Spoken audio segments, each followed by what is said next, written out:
All right, we are ready to keep the party rolling. I love all the conversations that are being had and new folks we're meeting today. So our next panel is going to be the creative tech behind the stage with the Ensemble Theater, who's one of the partners with the US Space. I was just at the Ensemble with the US Space. We saw Aquila and the Bee. Oh my God, it was so joyful. Like such an uplifting play at this time. I was just like, this is really, really good. So I'm going to turn it over to the Ensemble Theater. Clap it up for them as they share with us. Hey, thank you so much. So my name is Donald Mason. I'm the managing director of the Ensemble Theater. We're so happy to be here at the US Space. We were here feels not too long ago to do our team retreat. So this is a great space to learn and energize and really focus. We do have some deeper partnerships with the US Space, one of them being Nights Out, the TUS Night Out, where you would come with a group from here and see a show at the Ensemble Theater. Our next show will be Take the Soul Train to Christmas, which is opening on the 14th of November. So we hope to see you out at the theater. So again, we have this lovely panel. I want to have everybody give a quick introduction so you know who we're talking to. I've been at the Ensemble for 2 years, and it's been a wonderful ride. This is technically, I got to be in 3 seasons so far. And so we're going to talk about technology and how it impacts the arts. So we'll have Crystal Uchum, and we'll have Jade Chang, and we'll have Jessica Maxwell. So we'll start with Crystal. Thank you, Donald. Good morning, everyone. I am Crystal Uchum. I was born and raised in Houston from the southwest side of A-Leaf, Texas. Shout out to A-Leaf, okay? I am a first-generation Nigerian. I'm a proud mom of a 10-year-old. I attended school at the University of Houston. I got my degree in theater design and technology back in 2018. Currently, I work as an actress, production manager, and a costume designer in theater. Oh, there's 2 mics. Hey guys, my name is Jade Chang. I am a stage manager in the Houston area. I've been working professionally since 2018. So I started right out of high school and started right up with college. And I've been with the Ensemble. I just completed my first year in August with them as both a stage manager and the tour ed production stage manager. Hi, my name is Jessica Maxwell, and I'm born and raised in Katy. No need to cheer for that, I know. Thank you. I went to school in New Orleans for 5 years, so I've worked in the tourism and sales sector of that. I got a degree from the University of New Orleans in marketing, and I work in the box office for the Ensemble Theater. This will be my first ever full season with them. I started last December, so it's been a fun ride so far. Well, thank you all for that. So we're going to start with Jade. So Jade mentioned working with touring education. That means taking the ensemble out onto the road. We have a show called Don't Worry Willie that has been going. It started last season and we continue it this season. So Jade, kind of talk about taking Don't Worry Willie onto the road, going into different spaces and, you know, some of the challenges from the technology perspective that you might face. Yeah, absolutely. So Don't Worry Willie, to give some context, is a children's musical that was written by Liz Eunice, she is a Houston local. She's now living in Louisiana currently, but she wrote this with her 5 kids, and all of the students that you see in the classroom are inspired by her kids, who they themselves have their own learning differences. So she's been able to exhibit their different personalities through the characters. And what's really cool about this show in particular is it's just a normal classroom with normal students, a normal teacher, but you get to see how they interact with each other, with their peers, and how they help each other to find coping mechanisms. It's a show that really celebrates neurodivergency. So in the process, of it in rehearsals, we spent a lot of time talking with the actors about that. And as well, Donald was mentioning, we take this out on tour. So not only are we going out into public schools in Texas, we've also gone to libraries before. We've been able to travel to Refugio, Texas as well as Santa Fe, Texas. So we'll go a couple hours out north. The technological challenge that this presents is, so we travel with our own set. Philip Greschel, who is a scenic designer and a scenic artist with the Ensemble, built our set to be very able to take down and put up easily. So we travel with about 4 flats and then a tub that we call our toy chest tub, that not only it holds our props for the show, but it's actually used as our toy chest area and our reading area in the classroom of the show. And so when we go into these different schools, every school has its own different sort of performance space. Some schools we're performing in a cafeteria. Some schools, they have their own little cafetorium stage. And some schools have an outdoor stage too. There was one school that we had a little bit of an outdoor performance because of their music space that allowed for that. So with that, we have to prep the actors to be very flexible. So our actors are not only our performers, but they're our crew as well. So we train them in safe handling of set, safe handling of the tools that we utilize to build the sets, which tends to only really just be using the drills, honestly. And then we have a couple that are set aside that are really just focusing on costumes. So making sure that we have every piece accounted for, that they're all clean, and that they're all being put in the correct area. So sometimes how we tackle this is when we arrive at the school, we try to arrive at least an hour beforehand. So Steve, who is the educational outreach director at the Ensemble, as well as the tour education director, and I will go into the school, evaluate the space, and then we'll come back to the actors and kind of give them a game plan. So there's one school, in instance, that we traveled to at the beginning of the year called Love Elementary. It's a really great elementary school, and they have a little bit of a smaller stage. So something like our flats that get used to help show that we're changing location throughout the show. Our transition where they maybe move from the back of the stage to the front of the stage wasn't possible with the tight space that we were seeing. So what's cool is that Philip has also made a lot of the posters and the detailing that goes on to the set dressing, detachable by Velcro. So what we were able to do, our opening sequence, whenever they're outside of their house, getting ready for the day, getting ready to go to school, we were able to pull those posters off, set them on the front of the stage, and adjust that way. And so, yeah. Well, thank you so much. You took me on the road with you there. So, so the next one will be for Crystal. So, of course, Crystal mentioned that she is on both sides of the house, both as an actress and behind the scenes. But talk a little bit about, how a show goes through like a pre-production process and what's your kind of process when you're working on a show. Yeah, so I've been working at the Ensemble since 2019 as their Bold Production Fellow. So I work as their production manager. My position is made possible by the Helen Gurley Brown Foundation, which is a grant giving to the theater, which is made to uplift and support female leaders in theater. So as a production manager, I act as a liaison between the designers, the production team, and the director in order to produce the show under the director's vision in a way that is safe and efficient. So what my process, the pre-production process of getting a show up starts about 13 weeks before the first performance. So that's about three or so months. So in the pre-production process, my job is to work on scheduling. I schedule and run production meetings and make sure that everybody is aligning with the director's vision.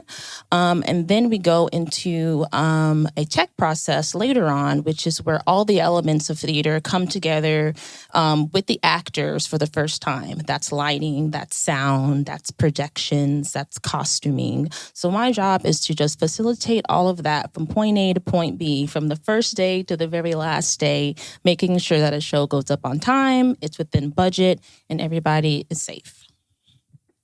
Excellent. Thank you so much. And then Jessica, being in the box office at the front of the house of a theater, very busy theater, talk a little bit about show management and, what is from the front of the house perspective. Well, my job's a little bit easier compared to yours. There's not as much running around. I will say definitely for my job, at least, the technological really sets it up for the show performance.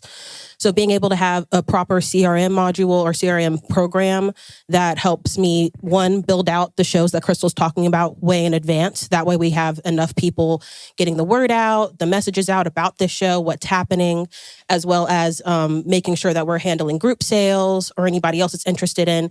It just also helps just the streamline of things, helps them focus on their craft. That way I can actually focus on people coming into the theater, seeing all their hard work, seeing the beautiful art, all that good stuff. But I think what really, really does help is having that program. We utilize Patron Manager currently, but there are tons of CRM programs out there that'll help you just kind of plan out those shows, plan out when you need to send out those marketing communications or send out those reminders about the show happening or subscriptions. That's what really helps me keep everything in line so they don't have to worry about that back end stuff. Well, we're going to stick with you. I'm going to skip ahead a little bit just because you mentioned the CRM. So right now, the Ensemble is evaluating some different CRM options, and you've gone through a process to kind of get a competitor to face. We're doing it like, the bracket style, March Madness for CRMs. Patron Manager is what we currently use, and the one that has kind of risen to the top is Spectrix. But talk to us about a little bit of what you've learned in the current environment, and then any trends you might have been seeing, and then what it was to have Spectrix kind of be the competitor to go against. Yeah. So a lot of I'll let y'all know, I've gone through, I think, 10 or 12 CRM programs in the last probably 5 months. I'm in these meetings back to back. But the one thing I did notice is that all these CRMs perform very similarly. You have your ticketing sites, you have your fundraising, you have your marketing, which is great. It all comes down to what you need as an organization, especially from these ticketing sites, which is why I kind of did this March Madness bracket when I was breaking it down, because I knew exactly what we needed and what we didn't need based off of the 10 plus years we've been with Patron Manager, especially with this day and age with AI growing in, different with technology constantly raising and rising, you also want to make sure that you're with the company that's not just going to, because we are artists. At the end of the day, point blank period, we are artists. And the art is the most important thing to sell to people at the end of the day.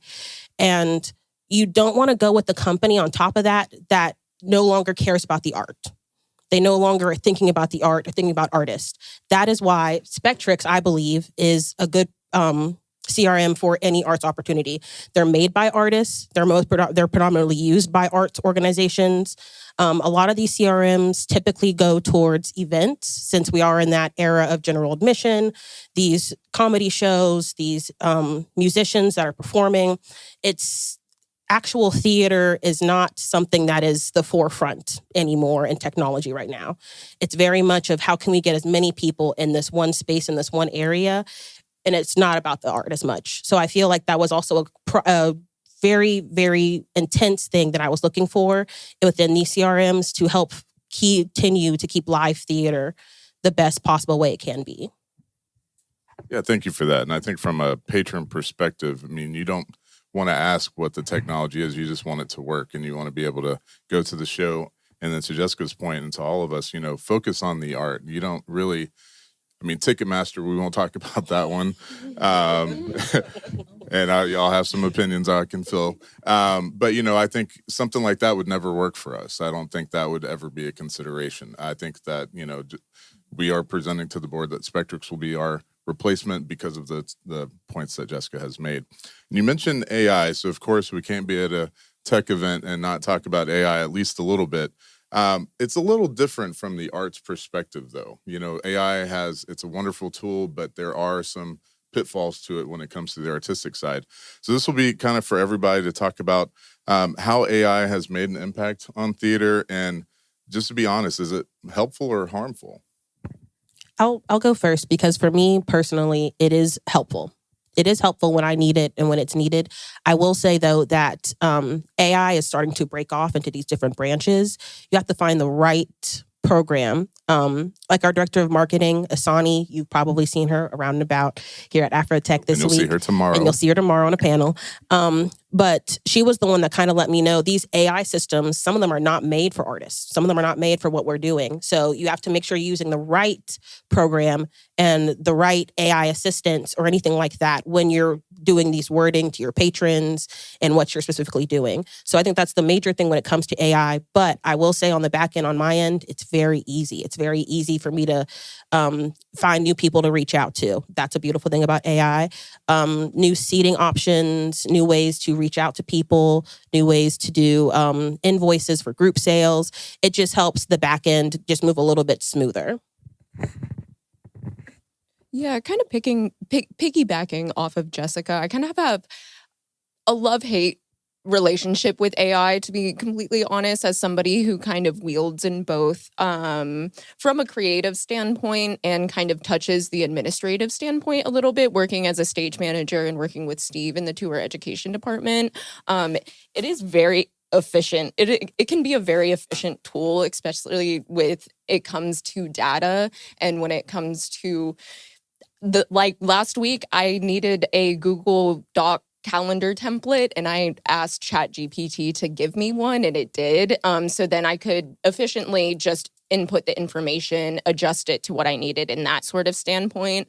My kind of more hate or disdain towards it from a creative standpoint is, I think, what a lot of people have been talking about recently of it potentially overtaking a creative's job. At the end of the day, AI is a tool that is intaking information only that you give it. It's not necessarily a tool that's creating something new. And so I think that is more of my worry when it comes to AI is that if we become dependent on it, which I don't think that we can necessarily shut out AI from a theatrical standpoint. I think it's something that's here. It's going to stay. So we might as well utilize it in the tools where we can and become more efficient. But from a creative standpoint, I worry about it overtaking and the art not becoming as important, more so of just to get people in. Yeah, I definitely agree with you, Jade, about it's a love-hate relationship with AI. I'm old school, y'all. I know I'm young, but I have an old soul, and I do things the old way. When I was first hired as a production manager, we had our production meetings, I would take my notebook and write down the notes by hand, and I would photocopy my notebook and email it out before I even thought about typing them up on email or whatever, because that's not what I did. But now with AI, I can be in a meeting on Zoom or Google Meet and a little AI thing will take the notes for me. Like, that's amazing.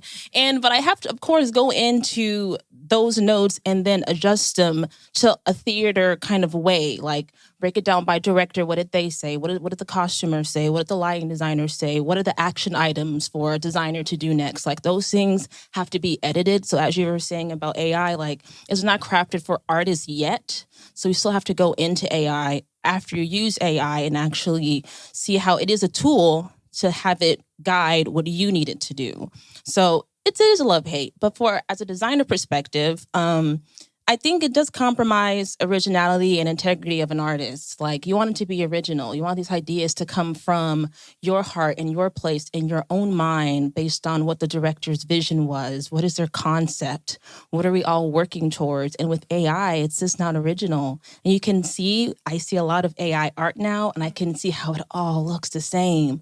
People are writing books, which is great. People are doing all kind of things. And I see the illustrations or costume designers' work. I'm like, this all looks the same. Like, it's no way that AI can replace the originality of someone's own concept, their own thought. So that's just my little take on that. Yeah, and one thing I'll say about our artistic director, Eileen Morris, she reviews plays for the Ensemble to produce, and she has already seen some AI-driven scripts. And right now in 2025, you can sniff those out based on the language. In 2035, we may not be able to. 2028, who knows when? So I think from my perspective I think AI is a great tool, but I do think that we have to be very careful on how it impedes on the artistic process. And to Crystal's point, we are humans. I mean, I think, right? Maybe there might be an Android. I got Android in my pocket. Hey, Android world. But I think that's just so important that we realize that humans, when we go through a crisis or whatnot, arts is the thing we go to first. And it has to come from a human perspective. So well, sticking with Crystal, I want to give you some kudos. Crystal did win the best costume for our show Camp Logan from the Houston Press, which is a great accolade. Yeah. And speaking kind of your old school style, we talked about how you like to still keep it freehand when you're doing design. So talk a little bit about that, and then just the industry, maybe some of your peers that are dipping their toes a little bit into the tech, maybe for costume modeling and things like that. Yeah, thank y'all so much. It was an unexpected win by the Houston Press. I was just in my bed one day and I woke up to like 50 texts. Congrats. I'm like, what happened? But anyways, so in terms of design, I do not use AI or any kind of digital programming at all when I do design. I am a freehand artist when I do design. So that's just my process, and it's always been. I would like to learn more about the other programs, but I don't really have the time, and my way works, as I guess y'all can say, I won. Okay, but so that's just my process. But there are several programs that costume designers are using. I think the main one is Procreate, which actually is an exclusive program for Apple. It's only on the iPad. You can use Procreate, which is a digital rendering platform, I should say. There's also Adobe Illustrator and Photoshop is also used by designers to create renderings, drawings, or 3D or 2D models of costumes.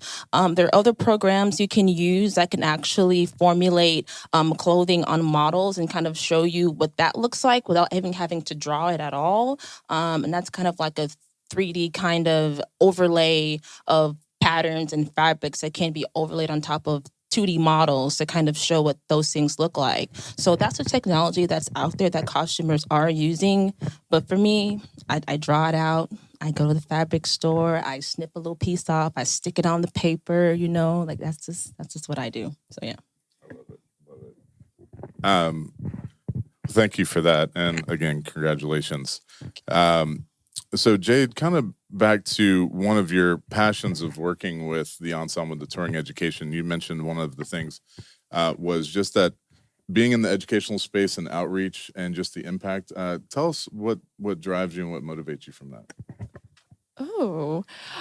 So what drives me from that, what I meant to share when I did my introduction is I went to K through 12 in the Houston area. So I went to public schools in Ensemble ISD, and I was graced with probably some of the best theater educators. And I know a lot of students will say that their theater director is maybe the best educator.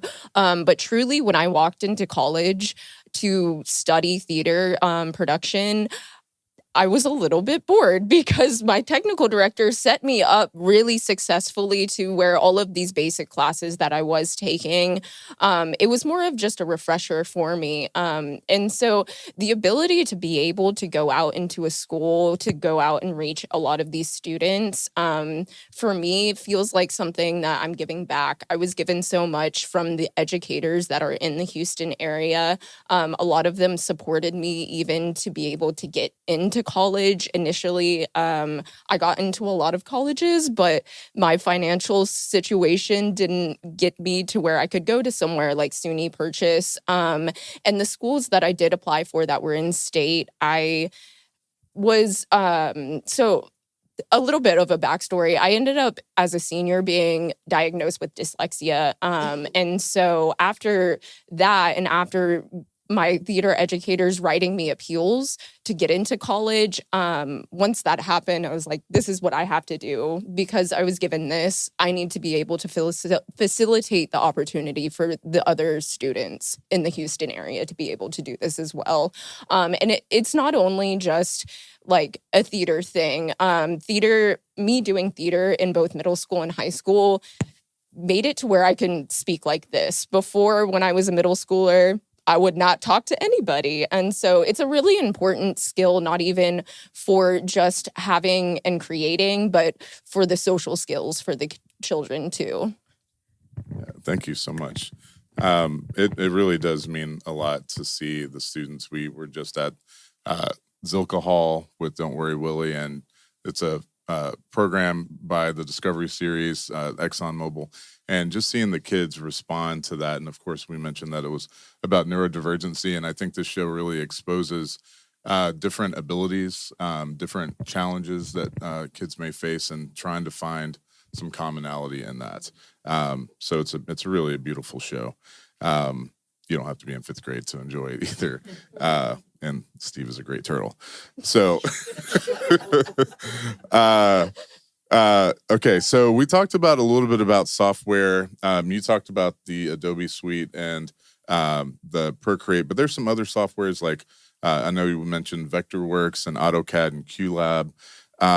So one of the challenges, though, and we are facing an evolution to go to Windows 11, which I think it doesn't sound like a lot, but it is push. Well, we got a meditation space in the back if we need to if we need to talk about Microsoft. But we've all been through this. I mean, Microsoft does this every few generations where you really have to make a leap in your hardware to support that next thing. And so anyway, not to turn that into a Microsoft thing, but as we as a nonprofit theater, and we're not just flush with cash to be able to just upgrade on a whim. I mean, we have to plan this out. We had a tech meeting this morning about, the next 12 to 18 months and what that's going to look like, and trying to make sure that we can go through our organization and upgrade as we can, as it is comfortable for us, and trying to find grants and all of that.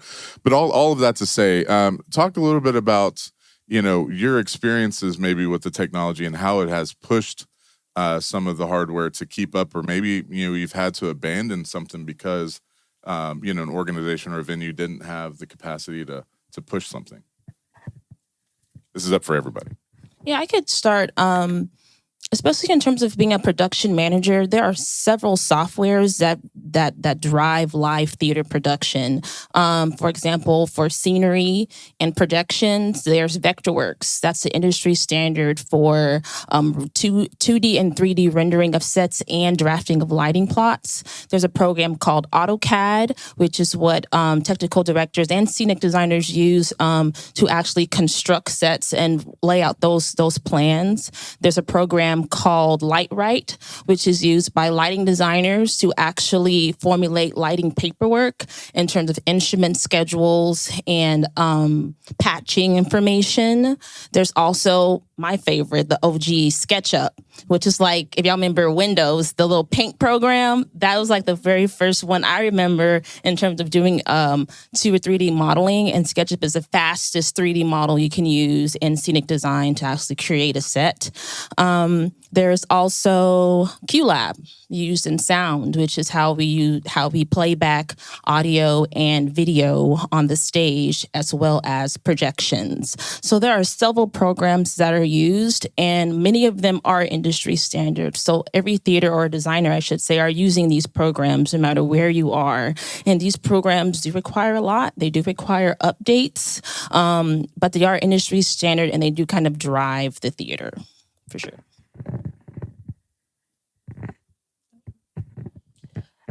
I will say that's a lot of stuff. I will say a lot of the CRMs or the stuff that I deal with in the box office is through the cloud. Thank God. Just because it's a lot easier, don't have to worry about everything that downloads. Now, I will say that the Alley Theater, their CRM base that they use, which I can't remember the name of the life of me, but when I asked her, she said, this is a dinosaur. She said, this thing has been around for years. It's almost as strong as Ticketmaster is. She goes, it needs... So like I was saying earlier, based on the CRM and what you utilize, really depends on if you need the Windows 11 and making that jump, if you need something larger or something huge. But I know definitely for the artists and everything else, you need that thing to make a set, make costumes, everything else. I can use my phone and go on Patron Manager and sell a ticket anytime, any place. But yeah. And then just to add one more little basic one as a stage manager, I've been utilizing a lot in the past couple of years is honestly Google Workspace, which can be frustrating in some aspects. But why I've continued to use it is most people can access Google Workspace. A lot of times people have hard times accessing Dropbox because Dropbox wants you to buy stuff. Google wants you to buy stuff too, but they're a little bit more lenient into where most people can at least access or view the documents. Yeah. Oh, no, yeah, same thing with Outlook, which is, y'all, Outlook is, no. Don't like Outlook at all because it's not as a production manager, there's a lot of files that I have to send and receive, and Google is the easiest one. Dropbox is very difficult. Same thing with Outlook or SharePoint. They're all very difficult in terms of mass sending and receiving of documents and information. Yeah, and just speaking to that, just because literally we had a technology meeting right before this meeting, and we at the Ensemble are currently under the Microsoft suite. And there are tons of challenges, especially when you're trying to collaborate with somebody outside of your organization. They really want you to have an ensemblehouston.com domain email. So board members, I mean, we can't just have 100 licenses for Microsoft. So we are contemplating a switch to the Google Workspace. I didn't know. I know, breaking news. I will say that's something I kind of mentioned in the beginning, and change is hard. I think that is something across every industry and every business. Change is hard, but change is also inevitable. Yeah. And I think that you have to kind of wait, just like what we're talking about CRMs. I think that hopefully the board will agree with us that we need to move into a more modern art-centric CRM that will actually help us grow and sell more tickets and make more revenue and think less about the technology and more about the focus on the arts and patrons. So I'm excited about the prospect that we're at least, tipping into the potential of Google. But just as a very thing on nonprofits, you do have to go through some decision-making processes. So as a managing director, I can make very strong recommendations and I can work with my team to build those recommendations, but it really is about the board agreeing and deciding to make that investment. The questions would be, well, why would we switch when we've always been using that? Well, that's one of my biggest pet peeves. Like we can't just always rely on the things we have always done, because if that was the case, I'd still have a 100-pound TV that works great, but it doesn't have high resolution. So I mean, you've got to continue to look for new technologies. So onward and upward is what I'll say. I do want to give a chance for our panelists to kind of prime up any projects that they might be working on and where you might see them next out and about in Houston. We'll start with you, Crystal. Well, I just closed a show 2 weeks ago. It was called Pearly Victorious. It won the Best Revival on Broadway, I think, a couple years ago. And it was a regional premiere at a theater called Main Street Theater. I played the role of Ludabelle. So that just happened. Right now, I'm working on a handful of costume design projects. Currently, I'm in pre-production for a one-woman Christmas play at Stages Theater off Allen Parkway. It's called 12 Dates of Christmas. So I'm costume designing that. We are now in pre-production at the Ensemble for The Bluest Eye, which is based on the book by Toni Morrison. And I will be costume designing that show as well. And a couple more others down the line, but those are the two immediate ones that I'm working on right now. Currently, like Donald kind of mentioned at the beginning of the panel, so I'm the stage manager for Take the Soul Train to Christmas at the Ensemble Theater. We're opening on November 14th, and we have previews starting November 8th as well. In like relation to that, we're also about to start the Toys Take Over Christmas for our tour ed educational department, which we also have public shows on Saturdays at 11 a.m. So be sure to check out our website if you know any kiddos or if you just want to join us for a day of tour ed over there. And likewise, I'm also in pre-production for a show at Stages right now called The Bride. Denise Furnell, she has written a couple of plays. So last season at Stages, she performed Lessons Learned, which I also got to design with her. And The Bride is a prequel to Lessons Learned, essentially. So that'll go up in January at Stages. Well, I work at the Ensemble Theater, so that's where you'll catch me. But I'm just getting the Christmas show all get together. I've got a ton of groups. I'm also helping with the event coordination at the Ensemble Theater. So if you need a room or anything, holler at your girl. But I'm just working on the Christmas show right now. Our Young Performers program will have a winter session in December. So I'm working with Steve to get that all up and running. And then I'm preparing for The Bluest Eye. I'm so excited for that show. It's going to be an amazing performance. Crystal's going to be on staff. Love Crystal. But yeah, I'm just here at the Ensemble Theater, just making sure that everybody knows about what's going on, preparing for the 50th season, because we're in our 49th season. Our 26th, 27th will be the big 50. So I hope that you guys will stay tuned for that year as well. It's going to be amazing. So thank you. So for those K-pop demon hunters, of course, the song Golden, we're going to be in our golden anniversary. That might be too new, but there's also, I think Jill Scott has Golden too, so we'll throw it back to Jill Scott as well. 50th is really important. I'll give you real quick before we turn it to questions. The Ensemble was founded in 1976 by a gentleman named George Hawkins, kind of in the Black Renaissance movement of, not seeing enough people that look like him on stage and working shows. And so this gentleman was working out of the trunk of his car with sets and whatnot. One of the first plays that they produced was Brer Rabbit, which, of course, Eileen Morris has served as almost every role in that. Eileen has a privilege of being connected to George Hawkins before he passed untimely in 1990. But we have been moving this mission in honor of him and in honor of Black art and excellence on stage. We then moved from the trunk of his car to 1010 2am, which if you've driven around downtown, it's like maybe the size of this panel. It's a very small room, and that was a big upgrade though from the trunk of a car. Now we're at 3535 Main Street. We've been there since the mid 80s, and that is our home. We are the soul and gem of Midtown. So 3535 Main is where you'll find Jessica for some tickets. But we would love to see you all at the Ensemble. And hopefully this panel has given you a different perspective of, what theater is. It's not just what's on stage. There is a whole back into that, and technology is driving the industry and will continue to. And we will have to evolve with AI, but hopefully not take, robot-driven scripts.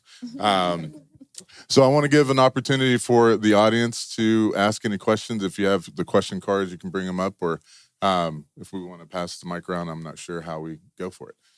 Yeah. How do I get in terms of knowing what shows you guys have as well? Yeah. So actually, fun fact, there's a table back there that has our season brochure. So it'll have all the shows until the end of our season in July of 2026.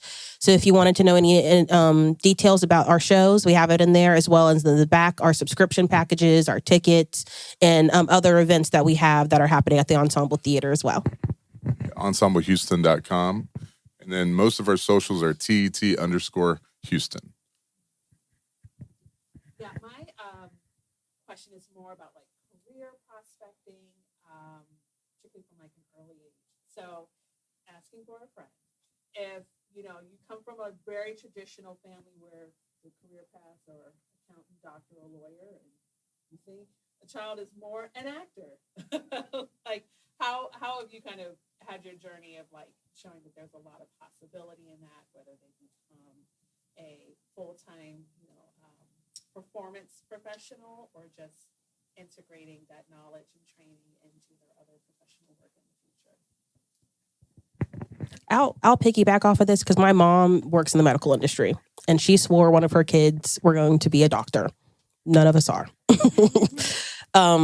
We had this conversation actually a couple weeks ago where she asked me why I never went into the medical field, and I told her it was just something I was not interested in. It's just, I've always been an arts-driven person. I sang for about 10 years growing up through school. And it was always with her STEM. That's the only way you make money. You don't make money in the arts, yada, yada. Well, I've proved her wrong. It's just the skills that I've learned, especially in college with my marketing degree and learning business. It just becomes, she's started to realize that I have a really big passion for it. It's the way I do things, the way I'm always at work, the way I always, there's that logic behind it of like, oh, well, you do this, you do that. I think the admin is very different compared to what you guys do on stage. But when it comes to that, it really comes down to what their skill set is and what they're utilizing it for. I know that everybody always says medical is going to get you the most money, which yes, it might, but are you really going to be happy doing that? I think that's the one thing my mom saw was that how happy I am working at the Ensemble Theater and how I am still, my mind is still running. I'm still doing stuff and I'm doing it in a different way. She appreciates that a little bit more. She kind of gets it now. She understands like, oh, it doesn't have to be put this pill into this vial and, do this and do that. It's just a same mindset thinking kind of. I'll jump in there. I grew up in Nigerian American household, so it was definitely strict. I was supposed to be a doctor or a lawyer or something like that. But I think if a kid has a passion and they're very consistent, that will always shine through. I never gave up on auditioning for plays in school. I never gave up on saying, hey, I am doing this thing and this is what I want to do. And also knowing that there are so many careers in the arts. As you can see here, there's acting, there's design, there's stage management, production management, there's house management. There's so many different careers within the arts that it'll be prolific for anyone to come into the field with passion and with integrity to succeed. Yeah, and to add to that as well, so of course at the Ensemble we have our Young Performers program, which is ages 6 to 17. So I've been in other arts forums. I was at the Classical Music Institute before this, and people would ask our youth program, well, do you think they're going to be the next, concert violinist? Well, the same thing at the Young Performers. Do you think they're going to be a Broadway star? That's not necessarily the intention. Now, we've had Broadway stars. We've had Chandra Wilson. We've had Solange. We've had, Ashley Tamar. We've had a slew of people over the past 40 years that have come through the YPP program. But it's not the goal to be a stage actor, actress. I think the goal is to enrich yourselves in the arts and become the best person that you're going to be. If that is a lawyer or in the health field, I personally, if I had to choose between a health professional with an arts background versus one that wasn't, I would want the one with the arts background because they're going to come up with the more creative solutions. They're not just going to look at the textbook. They're going to really think beyond that. But to Crystal's point, there are so many assets and facets of the industry that if you're, managing director is a top level job, but it is also a zigzag to get to that position sometimes. And it was not a straight path. My father was in education and always would challenge me to say, so you are going to be a CEO of a for-profit company or a lawyer.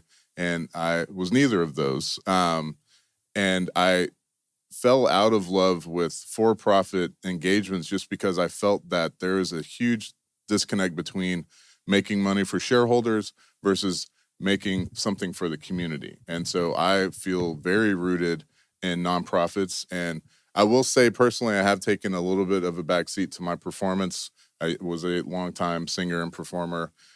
So the administration does take that a little bit from you. But I'm trying to find my way back on stage and on the microphone.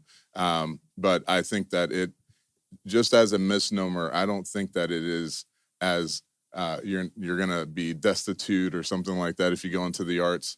And for me, money is not the end all be all. If it is, then the arts may not be for you. But if you want to have an enriching life that is going to be human driven for as long as we can see, I think the arts are safe in that regard, and something that people should consider if that is a passion that they have. Yes. I may have missed it during the panel, and I apologize about that.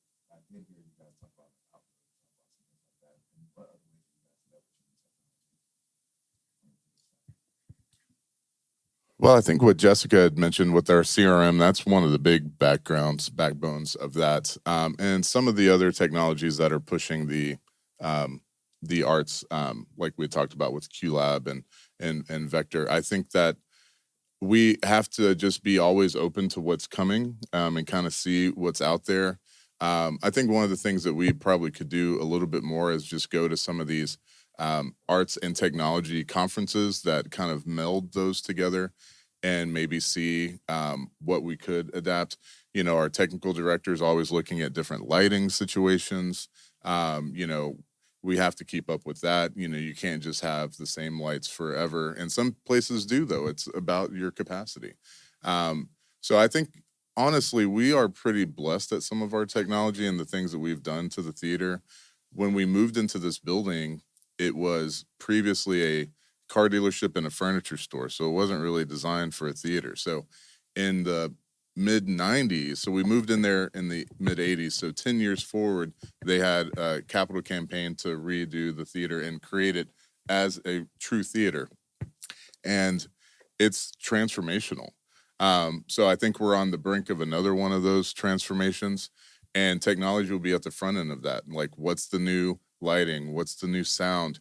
I'm going to give a shout out to Stages. We mentioned Stages. Stages, if y'all haven't been, I think that is, we're not going to be a carbon copy of that, but I think that is a good model to look at of what we could grow into. Multiple performance spaces, very forward on their technology, and able to do a lot more that we can now. And I hope that as the organization evolves, we can be a little bit closer to those, but still keeping the soul. Like, I don't want to just go too far into the technology and lose what we're about. So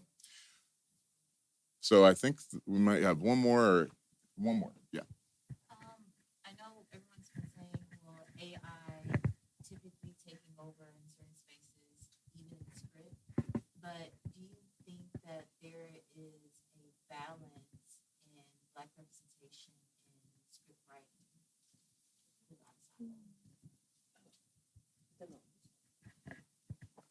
So I don't know if we've ever had.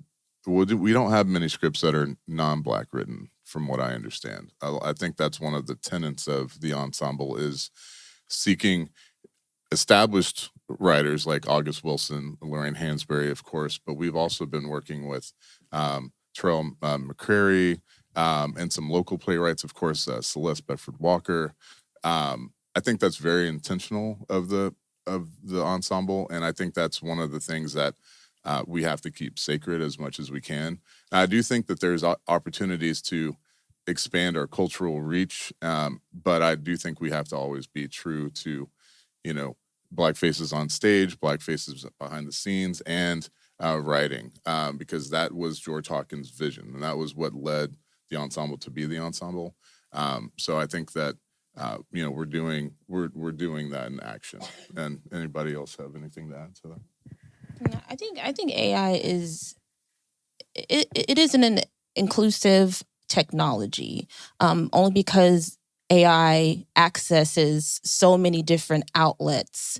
In the way that it accumulates information. So I would say yes. To answer your question, yes. At the ensemble specifically, yes. It's very inclusive for Black artists and Black writers, as we primarily produce plays written by African American playwrights.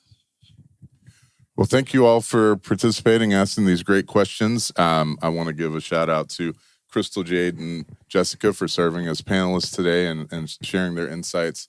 And of course, thank you so much to the S Space for allowing us to be here. Sometimes we come here to, you know, get away from our busy schedules, or when the kids come and invade, like the toys are going to invade. You know, during our YP programs, we have the ability to come here and continue our work. So thank you to the S Space, and thank you all so much for being here.